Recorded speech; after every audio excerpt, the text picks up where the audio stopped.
Listen to me carefully. Right now, it doesn't matter where you are, in a room, in headphones, in darkness, or in light. What matters is this. You hear my voice, and that means you are already inside the story. In the north of France, there is a small town that doesn't appear in tourist brochures. Quiet streets, old houses, and one place the locals try not to talk about. The old St. Mary's boarding school, closed in 1983. Officially, because the building was unsafe.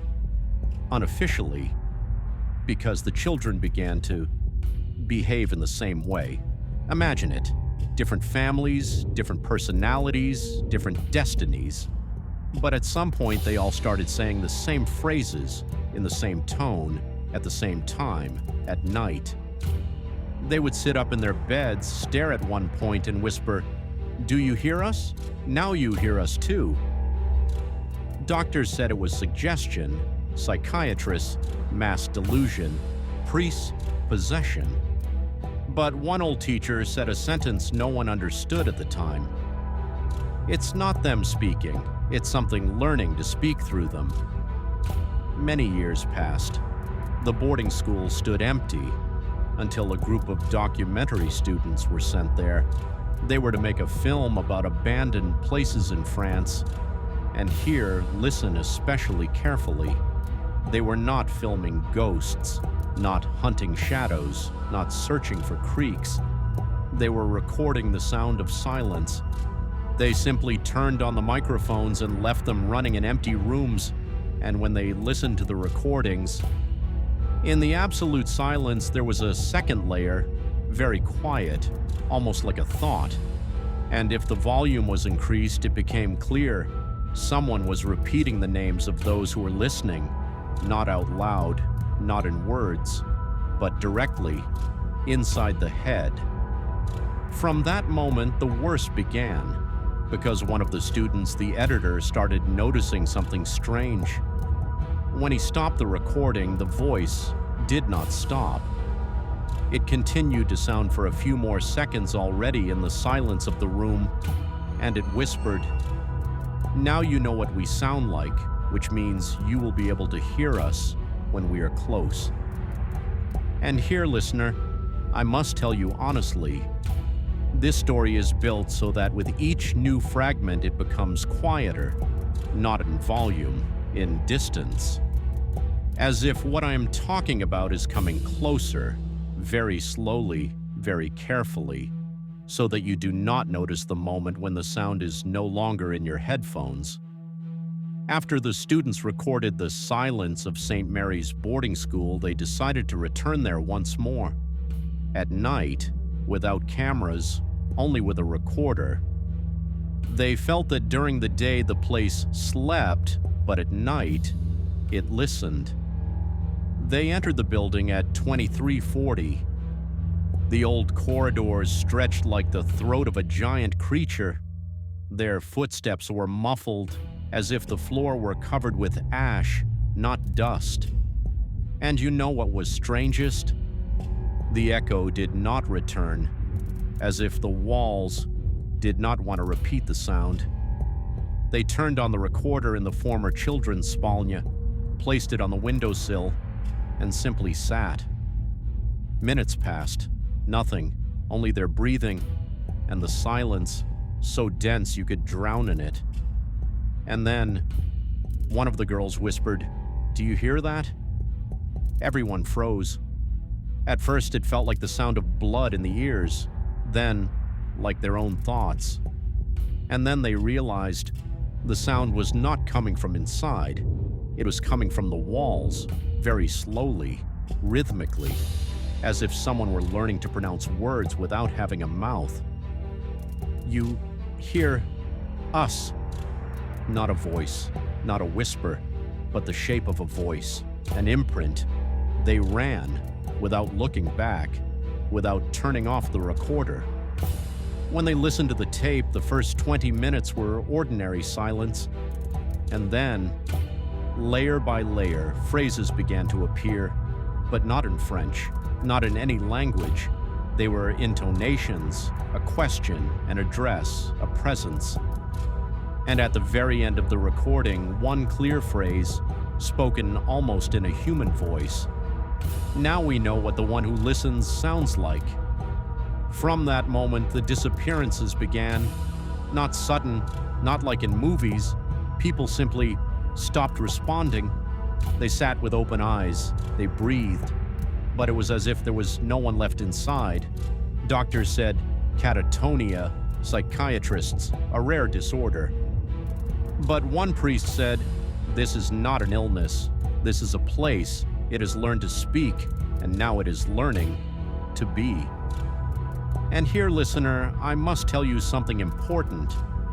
When you listen to silence for a long time, it begins to listen to you. When you stare into darkness for a long time, it gets used to your shape. And when something learns to speak with your voice, it needs the original. If you feel that the room has become too quiet, do not move. If it seems to you that someone is standing very close, do not check. Because in France, in the old St. Mary's boarding school, they once understood a terrible thing. The entity does not come from outside. It is assembled from attention, from hearing, from expectation, from those who listen to stories like this for a long time.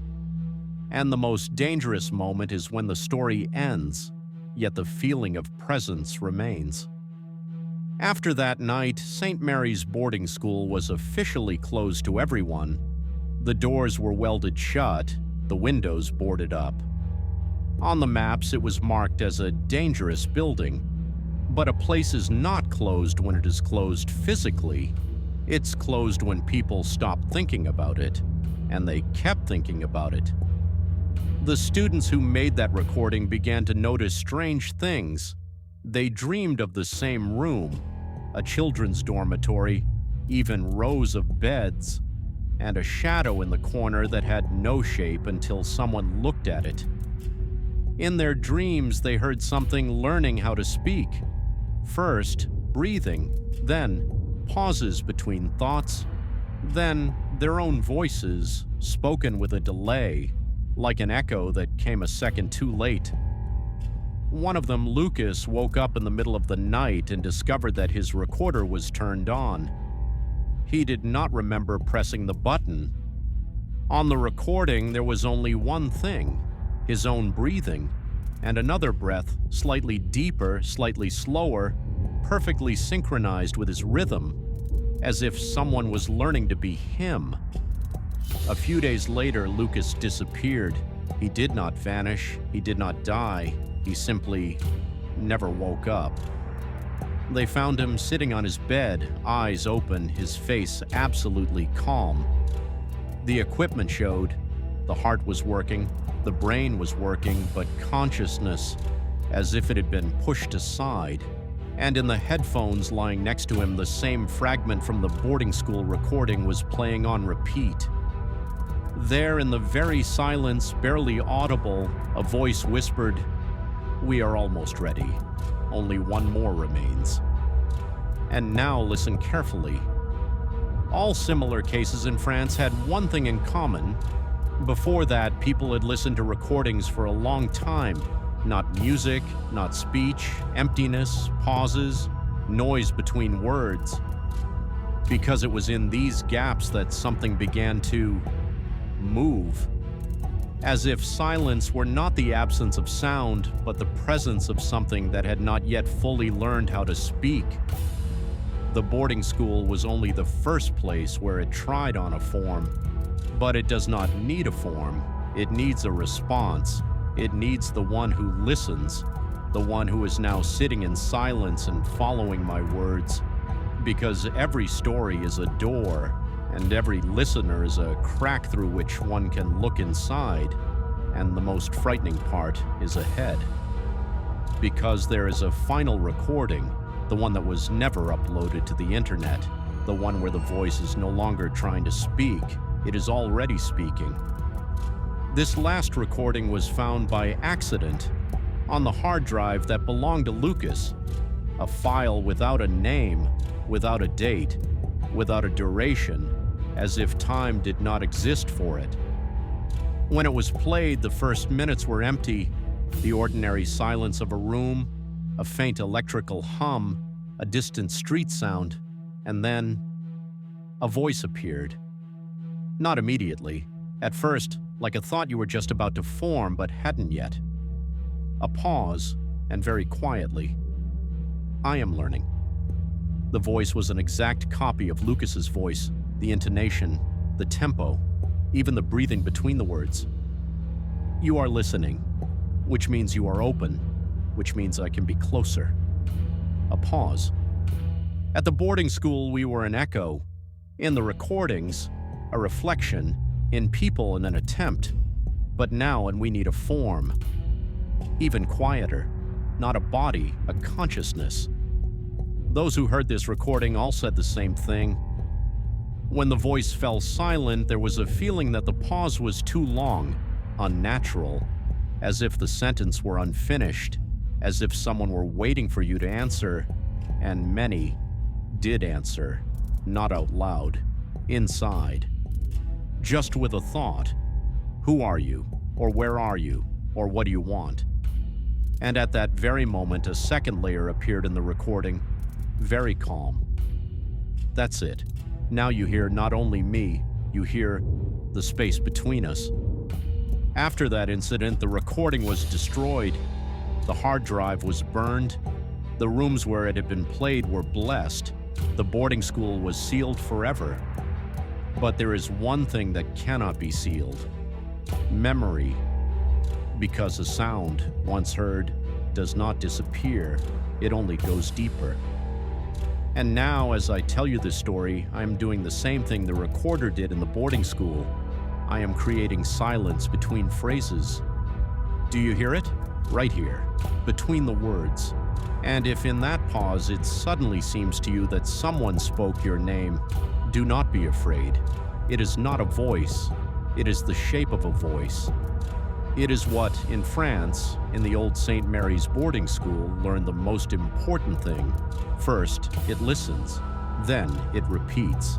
And then, it takes the place of the one it has heard best of all. And that is why I tell you now, quietly and slowly, if after this video the room becomes too calm, do not check why. Because perhaps silence has simply finally learned not to be alone. Do you know what is strangest about silence? It is never empty. It is only waiting for someone to enter it. After Lucas's recording was destroyed, several years passed. The story was forgotten. The boarding school finally collapsed. The place became overgrown with trees, as if nature itself were trying to erase it from memory. But the disappearances did not stop. All across France, people began to describe the same sensation. When they were alone, they felt as if someone was standing very close, so close that there was no air left between them. And at that moment, in their head appeared not a thought, but the echo of a thought, as if someone were repeating their own inner I with a microscopic delay. Half a second, just half a second, enough to understand it is not you. A psycholinguist, Professor Moreau, became interested in this phenomenon. He studied how the brain recognizes its own voice, how it distinguishes "I am thinking" from "someone is telling me." He conducted experiments in a soundproof room. A person was seated, complete darkness, complete silence, and only a microphone that, with a delay of a fraction of a second, played back the person's own breathing. By the third minute, the subjects began to feel anxious. By the fifth, they felt a presence. By the seventh, they were certain that someone else was in the room. And by the ninth, some of them began to speak to that someone. That was when Professor Moreau understood something terrifying. Human consciousness needs only the smallest desynchronization to mistake itself for another, and if that other begins to answer, then it has been given a form. Moreau's final experiment he conducted on himself. He stayed in the chamber overnight, activated the system, sat in the chair, closed his eyes. The recording was later recovered. First his breathing, then a pause, then a second layer of breathing, and finally a voice, not his, but perfectly similar. You have listened to us for a long time. Now we can speak the way you do.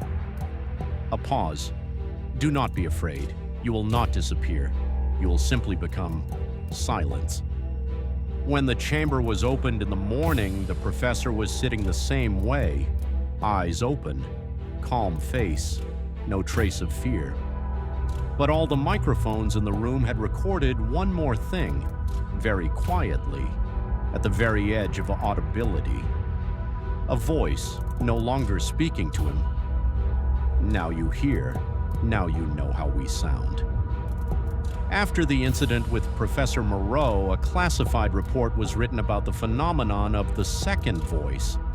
It was never published. It was passed only among scientists who studied perception, silence, and consciousness.